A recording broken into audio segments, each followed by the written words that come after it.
Indian polity या भारतीय राज व्यवस्था।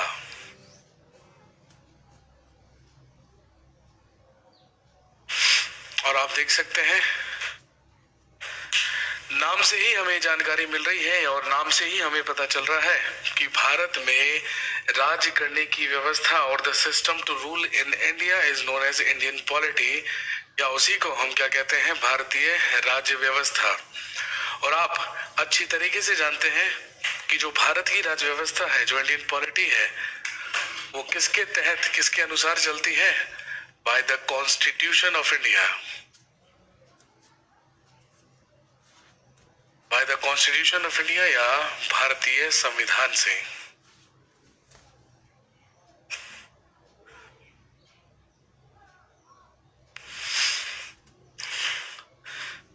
लेकिन हमारे देश में राज्य व्यवस्था की जरूरत क्यों पड़ी और किस किस तरीके से हमारे देश में राज्य व्यवस्था का जन्म हुआ और उसका विकास हुआ, सबसे पहले हम ये समझेंगे।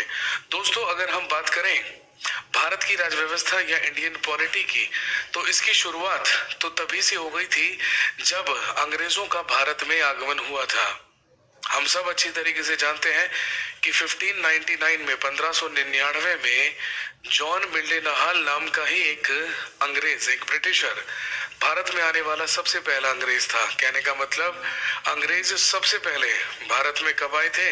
1599 में, 1599 में। हालांकि अंग्रेज ही नहीं, और भी यूरोपियंस आए थे भारत में व्यापार करने के उद्देश्य से। पुर्तगाली आए, डचेस आए, डेन लोग या डेनिश लोग आए और फ्रेंच लोग भी आए। सारे के सारे यूरोपियंस भारत में समुद्री मार्ग या सी रूट से आए। लेकिन भारत में जो सबसे पहला अंग्रेज आया, जॉन मिल्डेनहाल, ये 1599 ईस्वी में थल मार्ग से आया और बाय रोड आया। और हम सब जानते हैं सिंध कश्मीर के रास्ते से ही भारत में प्रवेश किया जाता था अगर आप बाय रोड आए, अगर आप थल मार्ग से आए। तो बस वहीं से अंग्रेजों का भारत में आगमन हुआ और एक ब्रिटिशर, एक अंग्रेज मुगल बादशाह अकबर के दरबार में भी विजिट करने के लिए गया। क्योंकि हम सब जानते हैं जिस समय अंग्रेजों का भारत में आगमन हुआ था उस समय भारत में मुगल साम्राज्य चल रहा था, मुगल एम्पायर चल रहा था, और उसमें रूल कर रहा था जलालुद्दीन मोहम्मद अकबर। और हम सब जानते हैं मुगल वंश का सबसे महान मुगल बादशाह ही कौन माना जाता है? अकबर माना जाता है। अकबर के ही दरबार में रॉल्फ फिंच नाम का एक अंग्रेज उसके दरबार में विजिट करने के लिए गया। इसके बाद ये दोनों के दोनों अंग्रेज वापस लौटे ब्रिटेन, और जब ब्रिटेन वापस लौटे तो ब्रिटेन जाकर इन्हें रियलाइज हुआ कि जो इंडिया है, जो भारत है, वो एक उपनिवेश बन सकता है। किसका? ब्रिटेन का। और उन्होंने देखा कि जो इंडिया है, जो भारत है, उसकी जो ज्योग्राफिकल कंडीशन है वो बहुत ज्यादा फेवरेबल है। किसके लिए? ट्रेड पॉइंट ऑफ व्यू से या व्यापार की दृष्टि से। इसीलिए अंग्रेजों ने ये डिसाइड किया कि वो भारत में ही जाकर क्या करेंगे? व्यापार करेंगे। बस यही कारण था कि अंग्रेजों ने एक ट्रेडर्स का ग्रुप बनाया, एक व्यापारियों का दल बनाया। क्या वीडियो चल नहीं रहा है? प्लीज मुझे एक बारी बताइए कि क्या वीडियो और ऑडियो आप अच्छी तरीके से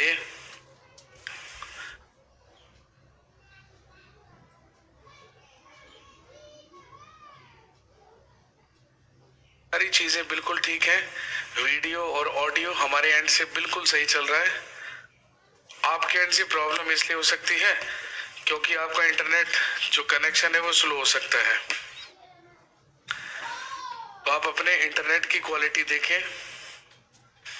तो आपके इंटरनेट की वजह से वीडियो हो सकता है कुछ लोगों का रुक रहा हो या रुक रुक कर चल रहा हो, अटक अटक कर चल रहा हो। हमारी तरफ से स्ट्रीमिंग बिल्कुल सही है जी। तो मैंने आपको बताया कि जब दोनों अंग्रेज भारत में आए और भारत से वापस लौटे तो अंग्रेजों ने एक ट्रेडर्स का ग्रुप बनाया, एक व्यापारियों का दल बनाया। इस ट्रेडर्स के ग्रुप का नाम था मर्चेंट एडवेंचर्स।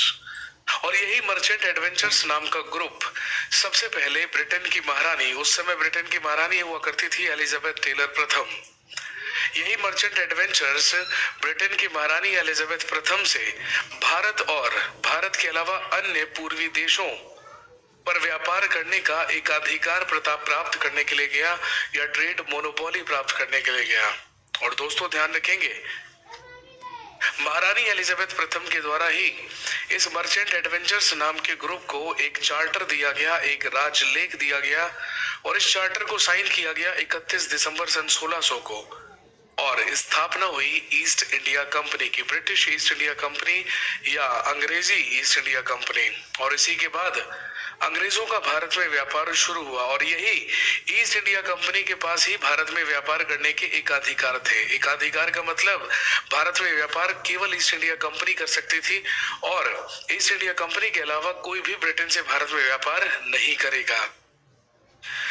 यही चार्टर लेकर अंग्रेज भारत में आए, ईस्ट इंडिया कंपनी की स्थापना हुई और मुगल बादशाह अकबर की डेथ हुई और अकबर के मरने के बाद मुगल बादशाह बन गया जहांगीर, उसका बेटा। और जहांगीर के ही शासनकाल में 1608 ईस्वी में कैप्टन विलियम हॉकिंस नाम का एक अंग्रेज समुद्री मार्ग से पहली बार भारत आया और आकर मुगल बादशाह जहांगीर से भारत में फैक्ट्री लगाने की परमिशन मांगी। मुगल बादशाह जहांगीर ने अंग्रेजों को फैक्ट्री लगाने की परमिशन दी मुसलीपट्टनम में और अंग्रेजों की पहली टेम्परेरी फैक्ट्री या अस्थायी फैक्ट्री भी कहां पर स्थापित हुई, मुसलीपट्टनम में। लेकिन अंग्रेजों और डचों के बीच में लड़ाई हो जाने की वजह से, विवाद हो जाने की वजह से इस परमिट को कैंसिल कर दिया गया और मुगल बादशाह जहांगीर के ही शासनकाल में 1613 ईस्वी में अंग्रेजों ने अपनी सबसे पहली फैक्ट्री स्थापित की गुजरात के सूरत में। ये हम सब जानते हैं, इसको हम पढ़ेंगे भी जब हम मॉडर्न इंडिया पढ़ेंगे, जब हम हिस्ट्री पढ़ेंगे, ये सारी चीजें उसमें हम पढ़ेंगे। सूरत में अंग्रेजों ने अपनी सबसे पहली फैक्ट्री लगाई और इसी के 2 साल के बाद 1615 ईस्वी में सर थॉमस रो नाम का एक और अंग्रेज जहांगीर के दरबार में आया और दोस्तों ध्यान रखेंगे एक्सटेंशन लेकर आया क्योंकि महारानी एलिजाबेथ ने ईस्ट इंडिया कंपनी को व्यापारिक अधिकार केवल 15 वर्ष के लिए प्रदान किए थे। लेकिन 15 साल के बाद ब्रिटेन के महाराज जेम्स प्रथम के द्वारा इस व्यापारिक एकाधिकार को आजीवन के लिए क्या कर दिया गया, बढ़ा दिया गया। आजीवन के लिए एकाधिकार प्रदान कर दिया गया अंग्रेजों को और फिर भारत में शुरू किया व्यापार अंग्रेजों ने। और अंग्रेज भारत में 3 प्रेसिडेंसीज में व्यापार किया करते थे, बंगाल, मद्रास और बंबई। ये वो 3 जगहें थी जहां पर ईस्ट इंडिया कंपनी के नाम से अंग्रेज व्यापार कर रहे थे भारत में। जब तक मुगल साम्राज्य रहा, जब तक मुगल बादशाह औरंगजेब जीवित रहा, तब तक तो सारी की सारी चीजें सही रही। अंग्रेज केवल और केवल ट्रेडर्स या व्यापारियों की तरह भारत में व्यापार करते रहे और उसका टैक्स मुगलों को देते रहे। लेकिन टर्निंग पॉइंट तब आया जब मुगल बादशाह औरंगजेब मरा और औरंगजेब के मरते ही बहुत तेजी से मुगल साम्राज्य का पतन होने लगा, डिक्लाइन होने लगा। जितना योग्य और कुशल औरंगजेब था उतने ही नालायक और अयोग्य हुए उसके उत्तराधिकारी, उसके सक्सेसर्स। फिर क्या था, बहुत तेजी से मुगल साम्राज्य का पतन होने लगा। धीरे धीरे मुगलों की शक्ति कमजोर होने लगी। वो हिंदुस्तान जो अब पूरा का पूरा अभी तक मुगलों के ही अधीन था, धीरे धीरे मुगलों के ही गवर्नर्स, मुगलों के ही सूबेदार मुगलों से इंडिपेंडेंट होने लगे और भारत में इंडिपेंडेंट स्टेट्स की स्थापना होने लगी। और दोस्तों ध्यान रखेंगे, भारत का सबसे अमीर और सबसे संपन्न राज्य जो हुआ करता था वो बंगाल हुआ करता था। इसीलिए अंग्रेजों की नजर सबसे पहले ही किस पर पड़ी, बंगाल पर पड़ी। 1713 ईस्वी में भारत का मुगल बादशाह बना फर्रुखशियर और एक बार फर्रुखशियर के पांव में एक फोड़ा हुआ। उसने सारी जगह इलाज करवाया लेकिन कोई भी वैद्य, कोई भी चिकित्सक, कोई भी डॉक्टर उसे ठीक नहीं कर पाया। एक अंग्रेज सर्जन जिसका नाम डॉक्टर विलियम हैमिल्टन था, वही मुगल बादशाह फर्रुखशियर के दरबार में आया और उसी ने फर्रुखशियर का ऑपरेशन किया, सर्जरी की और उसके फोड़े पर चीरा लगाकर पेट्रोलियम जेली अप्लाई कर दी, जिसकी वजह से बिल्कुल भला चंगा हो गया फर्रुखशियर। खुश होकर फर्रुखशियर ने अंग्रेजों को कर मुक्त व्यापार, टैक्स फ्री ट्रेड करने की परमिशन दे दी बंगाल में और यही टर्निंग पॉइंट साबित हुआ अंग्रेजों के लिए। अधिकार सबसे पहले किस पर किया, फैक्ट्री सबसे पहले खोली सूरत में, लेकिन अधिकार सबसे पहले किस पर किया, बंगाल पर किया। और बंगाल से ही अंग्रेजों का व्यापार के साथ साथ प्रशासन भी भारत में मजबूत होना शुरू हुआ। लेकिन ये सब कैसे हुआ, चलिए यहीं से कहानी शुरू करेंगे। सबसे पहले थोड़ा पहुंचेंगे हम अपने संविधान, अपने कॉन्स्टिट्यूशन के इतिहास पर, और सबसे पहले जानेंगे कि भारतीय राज्य व्यवस्था, इंडियन पॉलिटी पैदा कैसे हुई, इसकी जरूरत कैसे पड़ी। देखिए, इंडियन पॉलिटी को हम बिल्कुल जड़ से शुरू करेंगे, बिल्कुल बेसिक से शुरू करेंगे और बिल्कुल स्टार्टिंग से शुरू करेंगे। इसीलिए मैंने आपको तब से ही कहानी सुनानी शुरू की जब से अंग्रेजों का भारत में आगमन हुआ।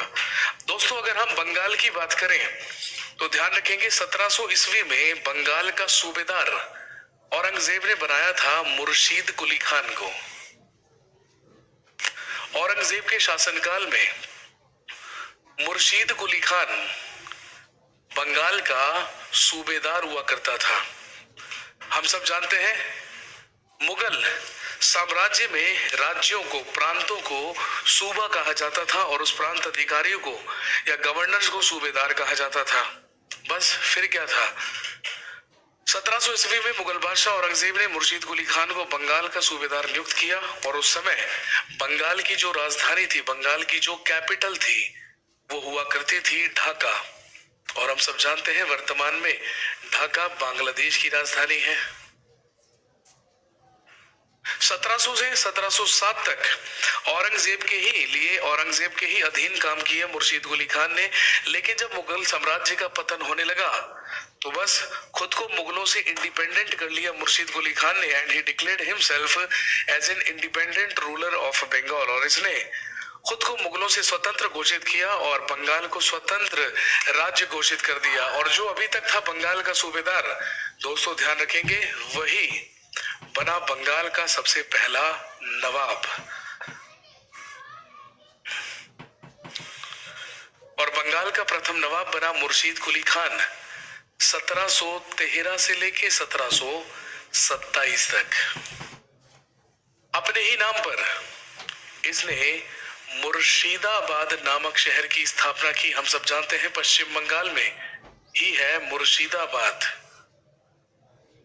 अपने ही नाम पर इसने मुर्शिदाबाद नामक शहर की स्थापना की and he shifted his capital from Dhaka to Murshidabad. और इसने अपनी राजधानी को भी ढाका से मुर्शिदाबाद स्थानांतरित किया। 1713 से 1727 तक मुर्शीद कुली खान बंगाल में नवाब के रूप में रूल करता रहा। मुर्शीद कुली खान के बाद बंगाल का अगला नवाब बना शुजाउद्दीन।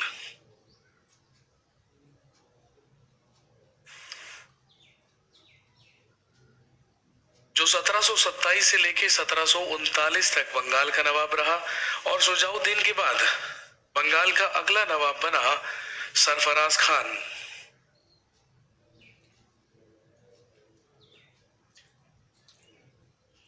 जो 1739 से लेके 1740 तक बंगाल का नवाब रहा। और दोस्तों ध्यान रखेंगे, सरफराज खान को बंगाल का नवाब बने अभी केवल एक ही वर्ष हुआ था, एक ही साल हुआ था कि सरफराज खान का ही एक सेनापति हुआ करता था जो उसका कजन भी था।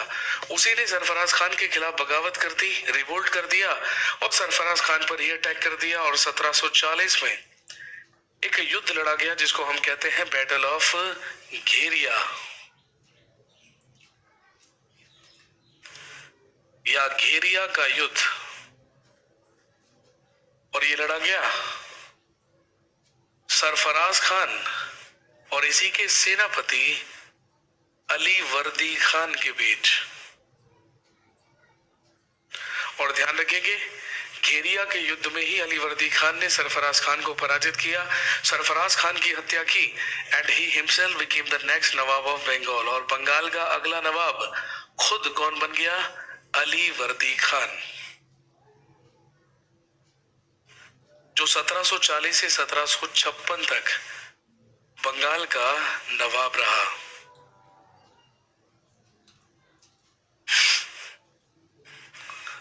और दोस्तों ध्यान रखेंगे, ये अली वर्दी खान ही वो सबसे पहला व्यक्ति था, वो सबसे पहला बंगाल का नवाब था जो अंग्रेजों के मंसूबों को, अंग्रेजों की स्ट्रेटेजी को समझ गया था।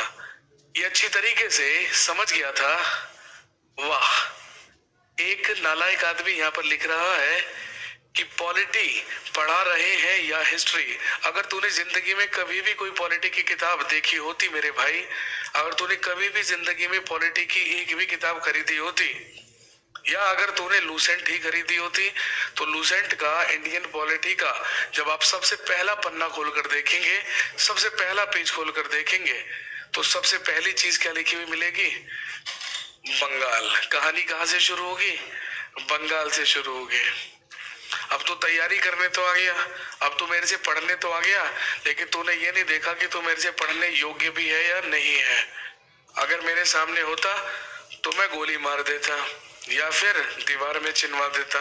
अब तेरी किस्मत भी अच्छी है कि तू मेरे सामने नहीं है। सही में बता रहा हूं, किस्मत अच्छी निकली आपकी, है ना? क्योंकि जो अधूरी इंफॉर्मेशन होती है, आधी अधूरी और गलत जो इंफॉर्मेशन होती है, वो हमेशा दुर्घटना करवा देती है। और तुम्हारे साथ भी ऐसा ही कुछ हो रहा है, क्योंकि मुझे मालूम है यहाँ पर मोर देन 80% जनता जो पढ़ रही है वो सारे नालायक हैं। केवल यहाँ पर 10 से 20% लोग ऐसे होते हैं जो वाकई में सिलेक्शन के लिए सीरियस होते हैं। जी, अली वर्दी खान ही वो पहला व्यक्ति था जो अंग्रेजों की स्ट्रेटेजी को समझ गया और इसी ने एक स्टेटमेंट दी, अंग्रेज मधुमक्खियों के समान है, ब्रिटिशर्स आर लाइक हनी बीज। अंग्रेज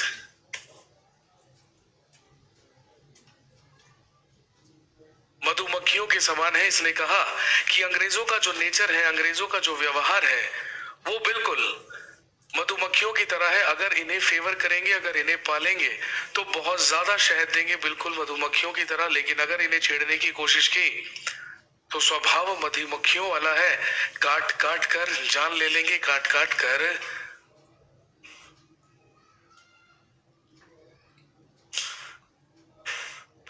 जान ले लेंगे, ये नेचर है किसका? अंग्रेजों का। लेकिन सिचुएशन अभी भी अंडर कंट्रोल थी। एक तरफ ईस्ट इंडिया कंपनी व्यापार कर रही थी और दूसरी तरफ रूल कर रहे थे बंगाल के नवाब। लेकिन टर्निंग पॉइंट तब आया जब अली वर्दी खान के बाद बंगाल का अगला नवाब बना सिराजुद्दौला। और जब बंगाल का अगला नवाब बना सिराजुद्दौला 1756 से लेके 1757 तक, तो ध्यान रखेंगे जब सिराजुद्दौला बंगाल का नवाब था तो बंगाल में अंग्रेज भी व्यापार कर रहे थे और फ्रेंच या फ्रांसीसी भी व्यापार कर रहे थे। अंग्रेज कलकत्ता में व्यापार कर रहे थे और फ्रांसीसी चंद्रनगर में। जब बंगाल का नवाब सिराजुद्दौला था तो अंग्रेजों ने और फ्रांसीसियों ने कलकत्ता और चंद्रनगर की किलाबंदी शुरू कर दी। जिन जिन जगहों पर वो व्यापार कर रहे थे उन जगहों पर अधिकार करके उनकी चार दीवारी करनी शुरू कर दी, किलाबंदी शुरू कर दी। और जब ये किलाबंदी शुरू की गई तो सिराजुद्दौला नाराज हुआ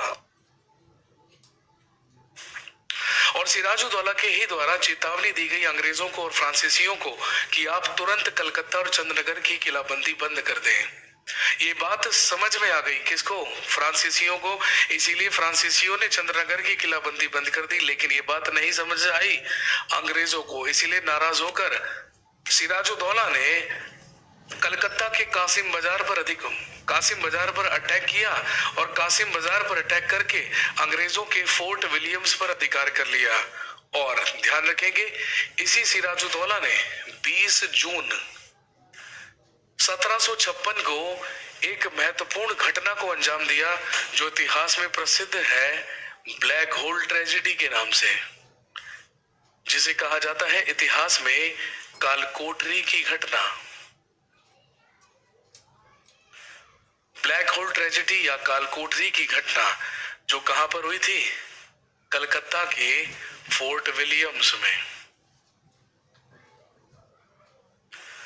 और ये घटना क्या थी? हालांकि भारतीयों का ये कहना था कि ऐसा कुछ नहीं हुआ था, ऐसी कोई घटना घटित नहीं हुई थी, ये सारी की सारी जो कहानी है ये अंग्रेजों ने बनाई थी। लेकिन अंग्रेजों का कहना है ये सच्ची घटना है, सिराजुद्दौला ने इस घटना को अंजाम दिया था।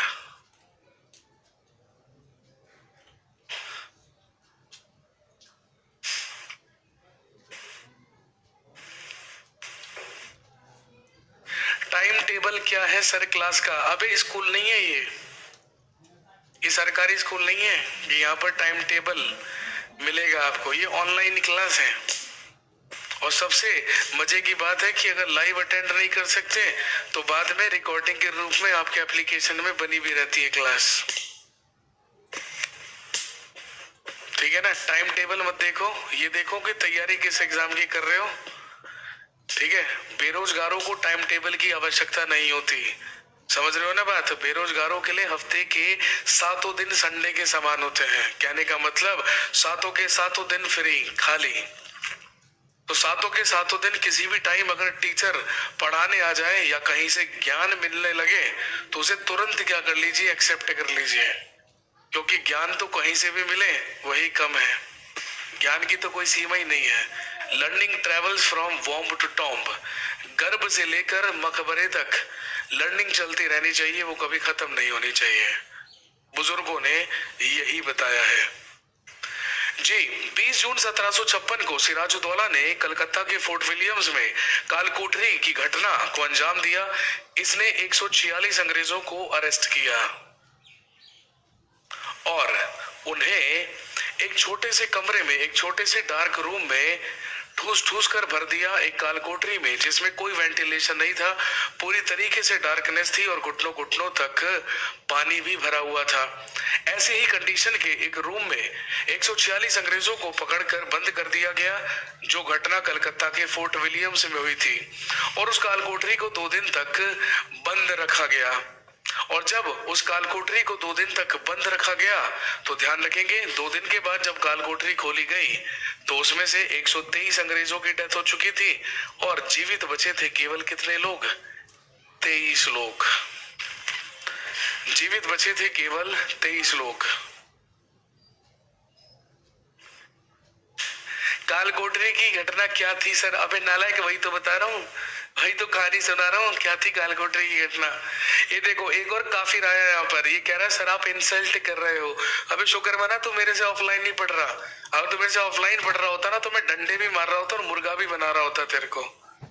क्योंकि हम हिंदुस्तान की जनता है और इतिहास गवाह है कि इतिहास काल से, प्राचीन काल से लेके आजादी तक हमारे पूर्वजों ने भी हमेशा कोड़े और चाबुक खाकर ही काम करा है। बिना कोड़े और चाबुक खाए तो हमारे देश में कोई काम नहीं करता। अभी देखा था ना 2-3 दिन से दिल्ली में क्या चल रहा था, है ना? लोग लोकतंत्र का फायदा उठा रहे थे और जहां पुलिस प्रशासन ने दंगाइयों को देखते ही गोली मारने के आदेश दिए, अब सारे के सारे लोग घरों में बैठे छुप कर, क्योंकि अब उन्हें पता है कि अब गोली लग जाएगी। जब तक लोकतंत्र का फायदा उठाया जाता है हम लोग उठाते हैं, और जहां सरकार ने कड़े रुख अपनाए, जहां सरकार स्ट्रिक्ट हुई, बस वहीं पर हम अपने आप तमीज में आ जाते हैं। तो भाई क्या नाम है इसका काफिर का? प्रशांत। बेटे अगर तू मेरे सामने होता ना तो डंडे भी पड़ते। ध्यान रखियो इस बात को, है ना? वो जो सरकारी स्कूल में टीचर होते थे ना, जो मार मार कर पहाड़े टेबल्स याद करवाते थे, बस ऐसा ही हूं मैं भी कुछ।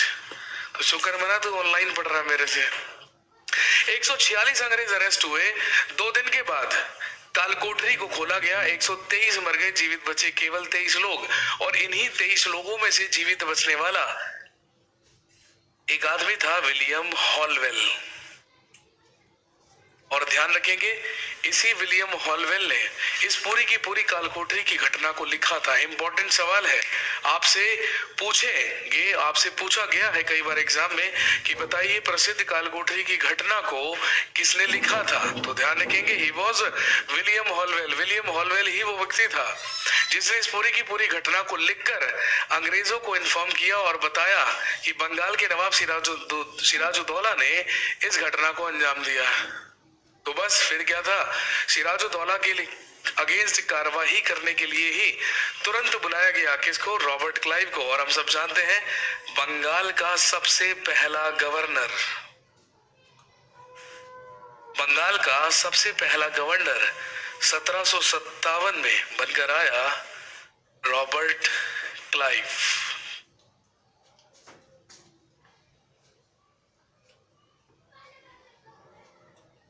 बंगाल का सबसे पहला गवर्नर बना रॉबर्ट क्लाइव।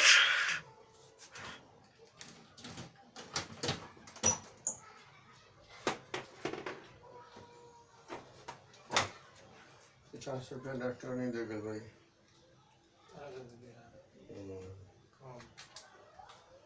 सुबह में पैसा दे देने धुराना और मिला के 50-100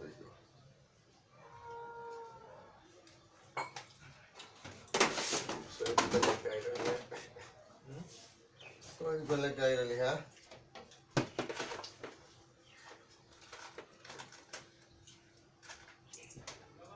हाँ आगे नहीं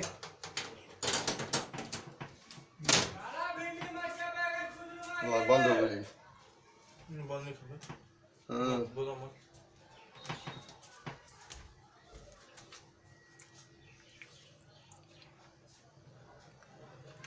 एक प्रसिद्ध घटना घटित हुई which is known as battle of Plassey, जिसे हम जानते हैं प्लासी के युद्ध के नाम से।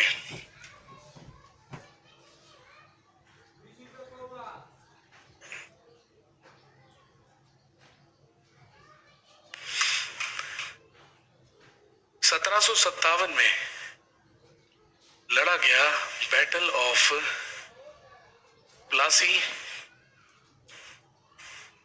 या प्लासी का युद्ध between Robert Clive and Sirajuddaula. Bharat के इतिहास का दूसरा सबसे फेमस बैटल ही माना जाता है बैटल ऑफ प्लासी या प्लासी का युद्ध, जो रॉबर्ट क्लाइव और सिराजुद्दौला के बीच में हुआ। और ध्यान रखेंगे केवल 1.5 घंटे तक ये युद्ध चला और 1.5 घंटे में ही रॉबर्ट क्लाइव डिफीटेड सिराजुद्दौला। इस युद्ध में रॉबर्ट क्लाइव ने सिराजुद्दौला को पराजित किया। और ध्यान रखेंगे सिराजुद्दौला की हार का सबसे बड़ा रीजन था, सबसे बड़ा कारण था इसी का सेनापति जिसका नाम था मीर जाफर, जो लड़ रहा था सिराजुद्दौला की तरफ से लेकिन जाकर मिल गया रॉबर्ट क्लाइव की तरफ, और एक और मंत्री जिसका नाम था राय दुर्लभ। इन दोनों की ही दगाबाजी की वजह से प्लासी का युद्ध हारा सिराजुद्दौला। और दूसरा हार का कारण ये था सिराजुद्दौला के सैनिकों के हाथों में तलवारें थी लेकिन रॉबर्ट क्लाइव के सैनिकों के हाथों में राइफल्स थी, बंदूकें थी। सिराजुद्दौला को पराजित करके उसकी हत्या करवा दी गई। और क्योंकि मीर जाफर ने मदद की थी रॉबर्ट क्लाइव की, इसीलिए बंगाल का अगला नवाब ही किसे बना दिया गया? मीर जाफर को बना दिया गया। और 1757 से लेके 1760 तक बंगाल का नवाब रहा मीर जाफर और खिदमतदार बनकर रहा अंग्रेजों का। बेहद फायदा हुआ अंग्रेजों को मीर जाफर के बंगाल का नवाब बने रहने से। 1760 में मीर जाफर के बाद बंगाल का अगला नवाब बना मीर कासिम। मीर जाफर तो अंग्रेजों का खिदमतदार था लेकिन मीर कासिम नहीं। और मीर कासिम अच्छी तरीके से जानता था अगर अंग्रेजों को अभी ही कंट्रोल नहीं किया गया, अगर अभी ही नहीं रोका गया तो फिर ये अनकंट्रोल्ड होंगे और फिर इन्हें रोक पाना इम्पॉसिबल होगा। इसीलिए ध्यान रखेंगे मीर कासिम ने 2 संदेश भिजवाए, एक भारत के मुगल बादशाह शाह आलम सेकंड को और एक अवध के नवाब सुजाउद्दौला को, और कहा कि हमें अंग्रेजों के खिलाफ एक जंग लड़नी चाहिए और अंग्रेजों को बंगाल से बाहर भगा देना चाहिए। लेकिन अंग्रेजों को मीर कासिम की इस स्ट्रेटेजी के बारे में पता चल गया और 1763 में मीर कासिम को बंगाल के नवाब के पद से हटाकर 1763 में फिर से बंगाल का नवाब किसे बना दिया गया? मीर जाफर को। और उधर मीर कासिम ने मुगल बादशाह शाह आलम सेकंड और अवध के नवाब सुजाउद्दौला के साथ मिलकर अंग्रेजों के खिलाफ एक बार फिर से कोशिश की। और हम सब जानते हैं 1764 में लड़ा गया battle of Buxar. Battle of Buxar या बक्सर का युद्ध, जिसमें हमारी तरफ से 3 लोगों की सेनाएं लड़ी, मुगल बादशाह शाह आलम सेकंड, बंगाल का मीर कासिम और अवध का नवाब सुजाउद्दौला। और एक तरफ थे अंग्रेज और अंग्रेजों की सेना का नेतृत्व कर रहा था हेक्टर मुनरो।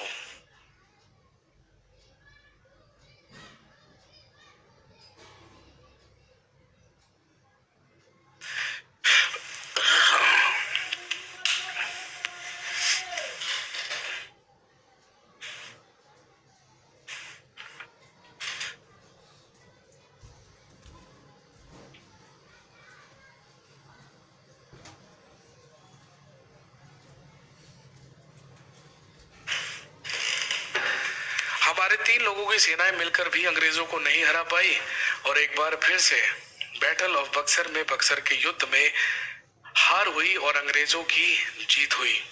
और यही वो निर्णायक युद्ध था जिसके बाद पूरे के पूरे बंगाल पर अधिकार हुआ अंग्रेजों का। अगले ही साल 1765 में 1765 में एक संधि हुई जो कहलाती है ट्रीटी ऑफ इलाहाबाद या इलाहाबाद की संधि।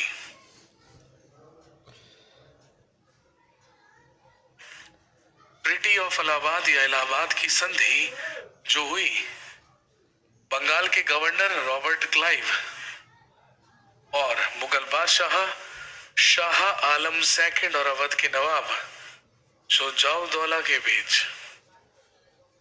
और इसी संधि के तहत ये तय हुआ कि अब पूरे के पूरे बंगाल, उड़ीसा और बिहार प्रांत पर टैक्स वसूल करने के, रेवेन्यू जनरेट करने के जो अधिकार है वो किसके पास रहेंगे?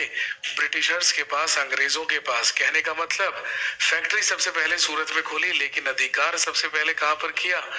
बंगाल में। और बंगाल में ही लूट खसोट करने के लिए, बंगाल से ही सारा का सारा धन लूट कर ब्रिटेन भेजने के लिए रॉबर्ट क्लाइव अप्लाइड डायरकी इन बंगाल। रॉबर्ट क्लाइव ने ही बंगाल में द्वैध शासन लगाया।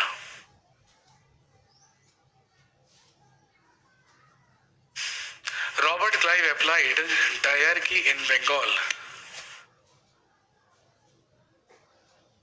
रॉबर्ट क्लाइव ने बंगाल में द्वैध शासन लगाया। अब क्या था ये द्वैध शासन? क्योंकि रॉबर्ट क्लाइव का उद्देश्य था कि बंगाल से सारा का सारा धन लूट कर कहां ले जाना? ब्रिटेन ले जाना। इसीलिए उसने द्वैध शासन प्रणाली शुरू की और ये नियम बनाया कि अब बंगाल के लोग एक नहीं बल्कि बंगाल के लोगों को 2 टैक्स पे करने होंगे, जिसमें से एक टैक्स वो डायरेक्टली ईस्ट इंडिया कंपनी को देंगे और दूसरा टैक्स बंगाल के लोकल रूलर को देंगे। और वो लोकल रूलर कौन बना दिया गया? राय दुर्लभ। और जितना भी टैक्स राय दुर्लभ को देंगे उसका भी 81% पार्ट वो देगा कंपनी को, यानी ईस्ट इंडिया कंपनी को। कहने का मतलब सारा का सारा धन लूट खसोट कर कहां जाने वाला था? बस अंग्रेजों के पास जाने वाला था।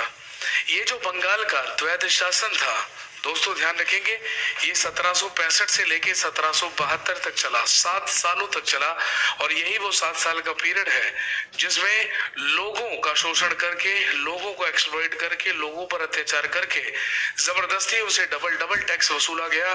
और वो बंगाल प्रांत जो सबसे अमीर और संपन्न प्रांत हुआ करता था उसे सबसे गरीब प्रांत बना डाला किसने? अंग्रेजों ने। और दोस्तों ध्यान रखेंगे, 1765 से 1772 तक के ही पीरियड को क्या कहा जाता है? भारत की लूट कहा जाता है या लूट ऑफ इंडिया। दुनिया भर का धन इकट्ठा किया ईस्ट इंडिया कंपनी ने, लेकिन ये बात ब्रिटेन तक पहुंची और पूरे के पूरे यूरोप में आलोचनाएं होने लगी किसकी? ईस्ट इंडिया कंपनी की। सारे के सारे यूरोपियन कंट्रीज ने ब्रिटेन पर दबाव बनाया। और जब ब्रिटिश सरकार को ये पता चला कि हमने ईस्ट इंडिया कंपनी को व्यापारिक अधिकार दिए थे व्यापार करने के लिए, लेकिन वहां पर इतना ज्यादा भ्रष्टाचार फैल चुका है, वहां पर इतनी ज्यादा लूट खसोट चल रही है कि ईस्ट इंडिया कंपनी में ही काम करने वाले सारे लोग अपने पदों का गलत इस्तेमाल कर रहे हैं। इसीलिए ब्रिटिश सरकार ने डिसाइड किया कि किसी तरीके से इस द्वैध शासन का अंत किया जाए और भारत में भी एक सिस्टम, एक न्याय व्यवस्था, एक शासन प्रणाली की शुरुआत की जाए और उन्हीं लॉ एंड ऑर्डर के तहत भारत का प्रशासन चलाया जाए। और जैसे ही जरूरत हुई न्याय व्यवस्था की, रूल्स एंड रेगुलेशंस की, लॉ एंड ऑर्डर की, तो बस दोस्तों यहीं से पैदा हुई, यहीं से जन्म होता है इंडियन पॉलिटी का या भारतीय राज व्यवस्था का। इस द्वैध शासन को रोकने के लिए बंगाल का गवर्नर बनाकर 1772 में भेजा गया वॉरेन हेस्टिंग्स को।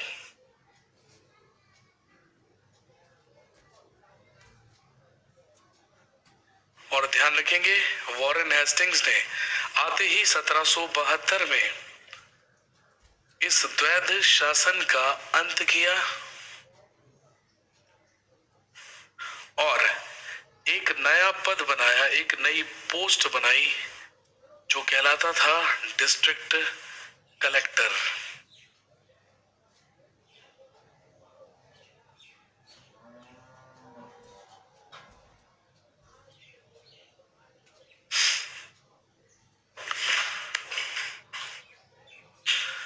और ब्रिटिश सरकार ने अब ये डिसाइड किया कि वो एक लॉ एंड ऑर्डर के तहत ही ईस्ट इंडिया कंपनी से प्रशासन चलवाएगी भारत में। अभी तक तो ईस्ट इंडिया कंपनी को उसके मालिक चला रहे थे, उसके प्रोपराइटर चला रहे थे। अब वो बोर्ड ऑफ डायरेक्टर्स चलाएंगे जिन्हें अपॉइंट करके, नियुक्त करके कहां से भेजा जाएगा? ब्रिटेन से भेजा जाएगा। और दोस्तों ध्यान रखेंगे, जैसे ही बंगाल का द्वैध शासन खत्म होता है, बस यहीं से शुरू होता है कॉन्स्टिट्यूशनल डेवलपमेंट ऑफ इंडिया या भारत का संवैधानिक विकास। तो इंडियन पॉलिटी में हमारे लिए या हमारे पास पढ़ने के लिए जो सबसे पहला टॉपिक होगा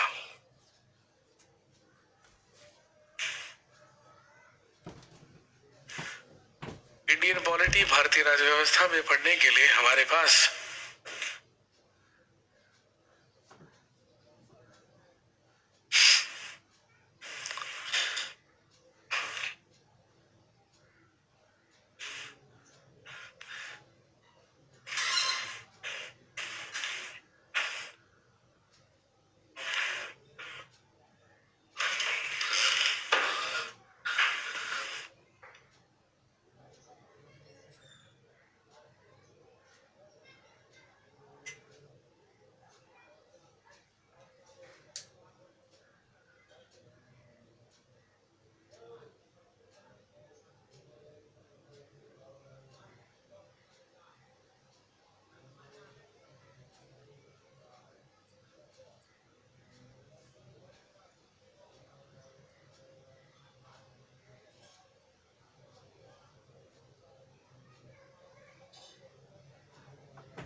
constitutional development of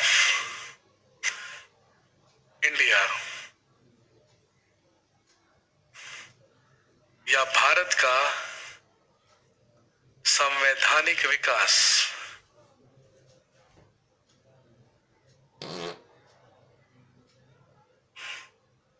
constitutional development of India, Bharat का संवैधानिक विकास। और ध्यान रखेंगे भारत के संवैधानिक विकास को हम दो फेजेस में पढ़ेंगे। पहले हमें पढ़ना है कंपनी रूल या कंपनी का शासन, जो हम पढ़ेंगे 1773 से लेकर 1857 तक। और उसके बाद हम बात करेंगे क्राउन रूल के बारे में या क्राउन के शासन के बारे में, जो 1858 से लेके हम पढ़ेंगे 1947 तक।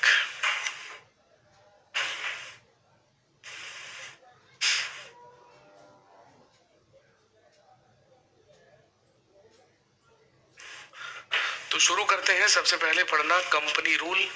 और दोस्तों ध्यान रखेंगे, कंपनी रूल के ही तहत जो सबसे पहला अधिनियम, जो सबसे पहला कानून भारत के लिए बनकर आया, that is known as the regulating act of 1773। 1773 का रेगुलेटिंग एक्ट या रेगुलेटिंग अधिनियम।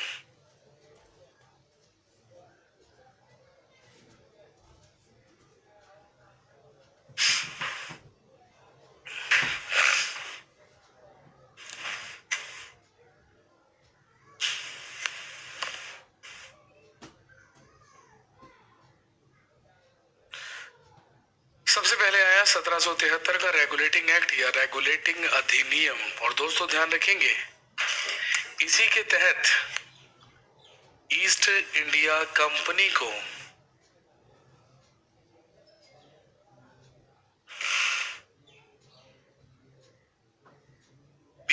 वर्ष के लिए व्यापारिक एकाधिकार प्राप्त हुआ। अभी तक तो ईस्ट इंडिया कंपनी को उसके प्रोप्राइटर्स, उसके मालिक ही चला रहे थे। लेकिन अब ब्रिटिश सरकार ने ये डिसाइड किया, ब्रिटिश सरकार ने ये तय किया कि अब ईस्ट इंडिया कंपनी को उसके प्रोप्राइटर्स नहीं बल्कि वो बोर्ड ऑफ डायरेक्टर्स पढ़ाएंगे, जिन्हें हम चलाएंगे, जिन्हें हम अपॉइंट करके भेजेंगे। कहां से? ब्रिटेन से। ईस्ट इंडिया कंपनी को 20-20 वर्ष के लिए व्यापारिक एकाधिकार दिया जाएगा, ट्रेड मोनो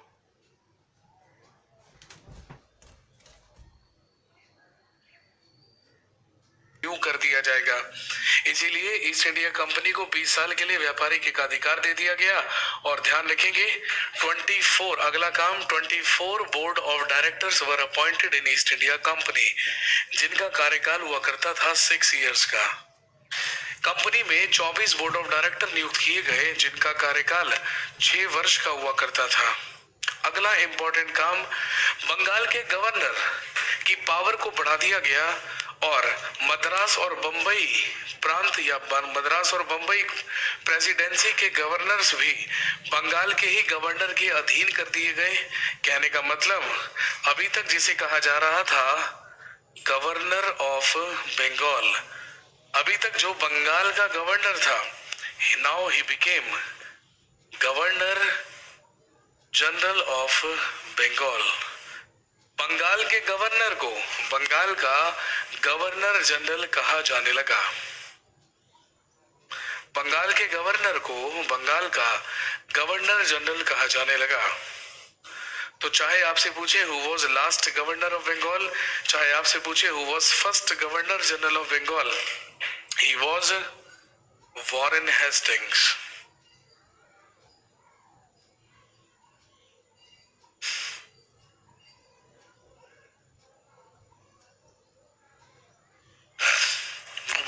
वॉरेन हेस्टिंग्स। कहने का मतलब, अब भारत में अंग्रेजों ने कार्यपालिका की शुरुआत कर दी। भारत के लिए लॉ, कानून बनकर आएगा ब्रिटिश पार्लियामेंट से, लेकिन उस ब्रिटिश पार्लियामेंट में बने कानून को अप्लाई करने का काम यहां पर कौन करेगा? गवर्नर जनरल करेगा।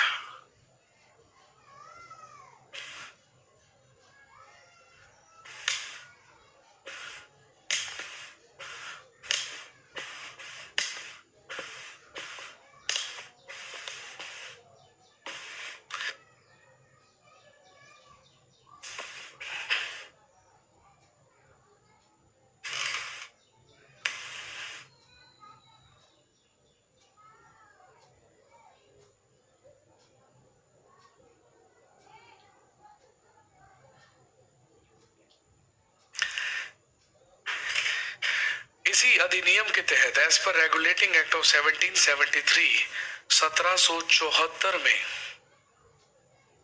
कलकत्ता में एक सुप्रीम कोर्ट या सर्वोच्च न्यायालय की स्थापना की गई।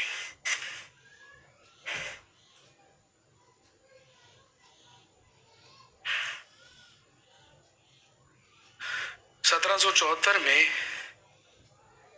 सुप्रीम कोर्ट या सर्वोच्च न्यायालय की स्थापना की गई। और ध्यान रखेंगे, जिसमें चीफ जस्टिस या मुख्य न्यायाधीश बनाया गया लॉर्ड एलिजा इम्पे को, जिसमें मुख्य न्यायाधीश बनाया गया लॉर्ड एलिजा इम्पे को।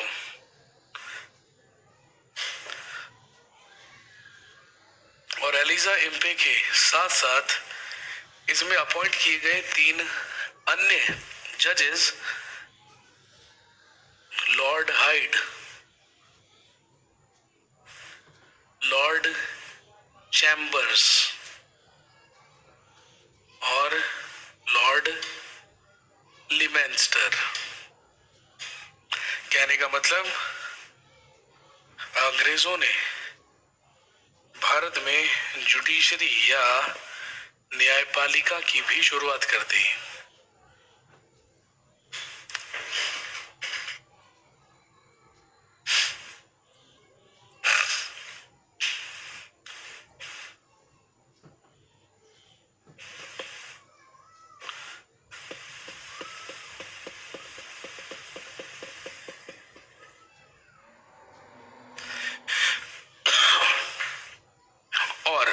ध्यान रखेंगे 1773 के रेगुलेटिंग एक्ट में या रेगुलेटिंग अधिनियम में जितनी भी कमियां थी उन सारी की सारी कमियों को दूर करते हुए 1781 में एक और एक्ट भेजा गया जो कहलाता है एक्ट ऑफ सेटलमेंट या जिसे संशोधन अधिनियम कहा जाता है। केवल इसका नाम याद रखेंगे आप, not at all important for examination, लेकिन 1781 में भेजा गया था एक्ट ऑफ सेटलमेंट जिसे संशोधन अधिनियम कहा गया। ये सारे के सारे काम 1773 के रेगुलेटिंग एक्ट के तहत किए गए। और दोस्तों ध्यान रखेंगे वॉरेन हेस्टिंग्स की पावर को बढ़ा दिया गया क्योंकि अब उसे बंगाल प्रेसिडेंसी के लिए कानून बनाने के अधिकार भी दे दिए गए थे। इसीलिए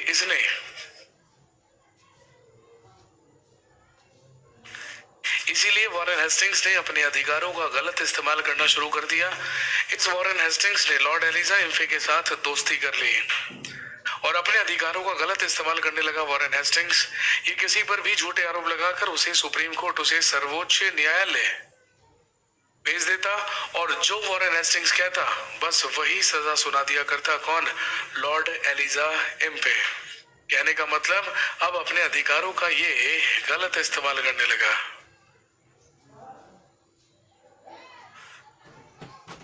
इसी बात का विरोध किया और वॉरेन हेस्टिंग्स पर कुशासन का आरोप लगाया नंद कुमार, चैत सिंह और घसीटी बेगम, 3 लोगों ने। और जब इस पर कुशासन के आरोप लगाए और इसका विरोध किया तो वॉरेन हेस्टिंग्स ने तीनों के तीनों लोगों को अरेस्ट करवाकर लॉर्ड एलिजा इम्फे के पास भिजवाया और लॉर्ड एलिजा इम्फे से कहकर तीनों के तीनों लोगों को फांसी दिलवा दी। और जब तीनों के तीनों लोगों को फांसी हुई तो ये बात एक बार फिर से भारत का संविधान नहीं पढ़ा जाएगा। नहीं, तू लायक भी नहीं है भारत का संविधान पढ़ने के। ऊपर लिखा हुआ है कॉन्स्टिट्यूशन ऑफ इंडिया, भारतीय संविधान, और आप कह रहे हो भारत का संविधान नहीं पढ़ा जाएगा। तो भाई यहाँ पे मैं केनिया का संविधान पढ़ाने आया हूँ? भाई एग्जाम तो आपने भारत में ही देना है। भाई मेरे जब भारत का एग्जाम देना है तो भारत का ही संविधान पढ़ेंगे, अमेरिका का तो नहीं पढ़ेंगे। ये बात तो तय है ना? अज्ञान बालक, कमेंट करने से पहले सोच तो लिया कर, पूछ क्या रहा हूं मैं जी। वॉरेन हेस्टिंग्स ने जब अपने अधिकारों का गलत इस्तेमाल किया तो ये बात पहुंच गई कहां तक? ब्रिटेन तक। और एक बार फिर से उथल पुथल मची ब्रिटेन में और बंगाल का गवर्नर जनरल आगे से ये काम दोबारा ना कर पाए, इसीलिए ब्रिटिश सरकार ने इस चीज को रोकने के लिए तुरंत एक एक्ट पारित करके भेजा जो कहलाता है 1784 का 1784 का पिट्स इंडिया एक्ट। और ध्यान रखेंगे इसके बाद अगला अधिनियम जो ब्रिटिश पार्लियामेंट से पारित होकर भारत आया वो कहलाता है पिट्स इंडिया एक्ट या पिट्स इंडिया अधिनियम।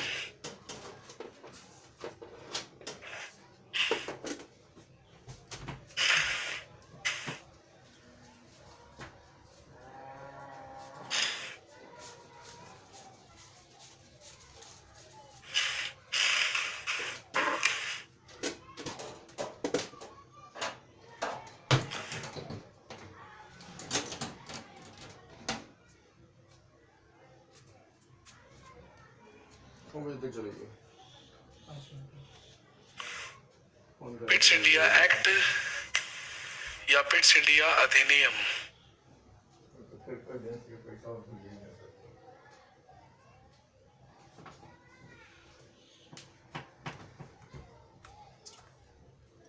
और ध्यान रखेंगे इसी के तहत एक बोर्ड ऑफ कंट्रोलर्स की स्थापना की गई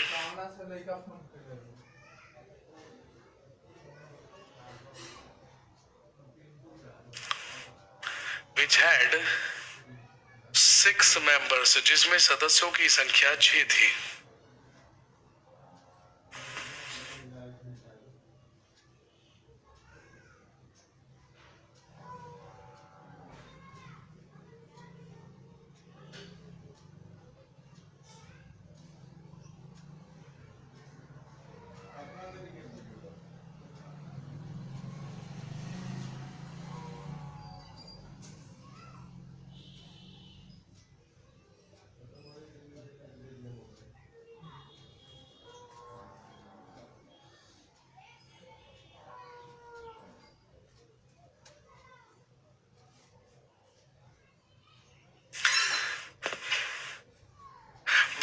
गवर्नर जनरल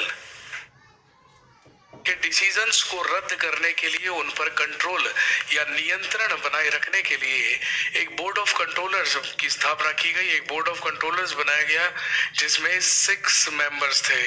और दूसरा काम, trade and administration from east India company was separated. Company से व्यापार और प्रशासन को अलग अलग कर दिया गया।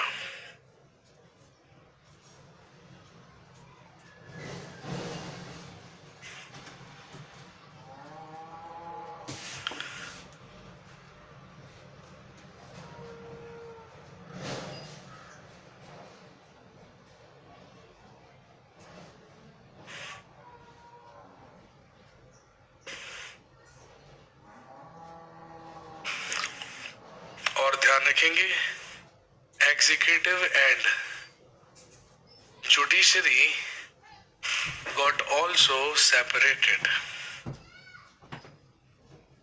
भारत से कार्यपालिका और न्यायपालिका को भी पृथक या अलग अलग कर दिया गया।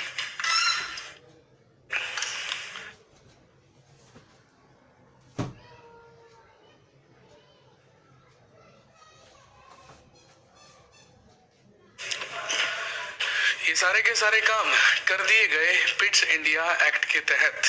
और जैसा कि मैंने आपको बताया, 20 वर्ष के व्यापारिक एकाधिकार दिए गए थे ईस्ट इंडिया कंपनी को। इसीलिए हर 20-20 साल के बाद चार्टर भेजे जाएंगे और उन्हीं के तहत ईस्ट इंडिया कंपनी के व्यापारिक एकाधिकार को बढ़ाया जाएगा।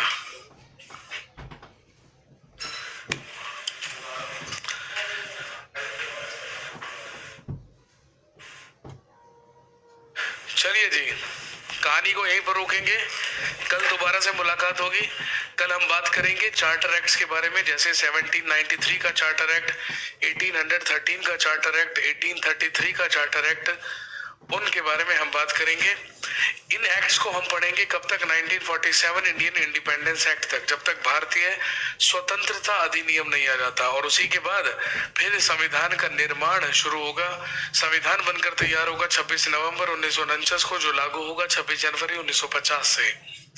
तो जब तक संविधान बनकर तैयार नहीं हो जाता है, जब तक संविधान लागू नहीं हो जाता है, तब तक केवल हम कॉन्स्टिट्यूशनल डेवलपमेंट ऑफ इंडिया पढ़ेंगे और उसके बाद फिर शुरू करेंगे पढ़ना कॉन्स्टिट्यूशन ऑफ इंडिया या भारतीय संविधान। सर के ऊपर से जा रहा है, चलो ये अच्छी बात है, सर पर टकराया नहीं, ये अच्छी बात है। सर जी हिंदी लिख दिया करो। क्या हिंदी सुनकर लिखी नहीं जाती आपसे? क्या हिंदी सुनकर आप नहीं लिख सकते हैं, ये बताइए। और अगर नहीं लिख सकते हैं तो देश निकाला मिलेगा तुम्हें, हिंदुस्तान में रहने का कोई अधिकार नहीं है। अगर आप हिंदी सुनकर भी नहीं लिख सकते तो भाई बड़ी प्रॉब्लम है यार। सारी की सारी चीजें हिंदी में एक्सप्लेन की जा रही है यार। और तब भी अगर आप चाहते हो कि आप बोर्ड पर हिंदी में लिखा जाए तो टेंशन मत लो, नोट्स अपलोड करवा दिए जाएंगे आज ही। फिर आपको जरूरत ही नहीं पड़ेगी बोर्ड पर लिखवाने की। 999 रुपए में